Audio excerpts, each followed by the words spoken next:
Hi, this is Chris from Toyota Parts Plus, and today we have a 2018 Toyota HiLux SR Extra Cab, stock reference number 5156. The shape runs from the 9th month 2015 through to the current shape. It has a 1GD 2.8 litre 4-cylinder turbo diesel engine backed by a 6-speed manual 4-drive transmission. 1GD 2.8 litre 4-cylinder turbo diesel engine. With the left front 18-inch factory alloy mag with a bald tyre. Left power door mirror, both left-hand doors appear to have no damage.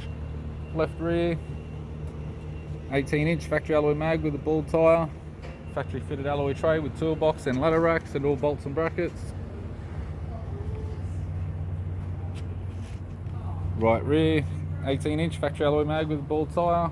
Right rear door appears to have no damage. Right front door has one small dent. Factory fitted snorkel with all fittings. And a right front 18-inch factory alloy mag with a bald tyre.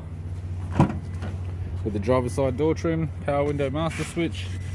This vehicle is fitted with black cloth interior, manual type console, 6-speed manual gear shifter, heater controls, touchscreen CD player, interior mirror, courtesy lamp, sunglass holder type, left hand sun visor, right hand sun visor, instrument cluster, and an average 3-spoke vinyl steering wheel with cruise audio and display buttons. I'm Chris from Toyota Parts Plus, and I'd like to thank you for watching this video.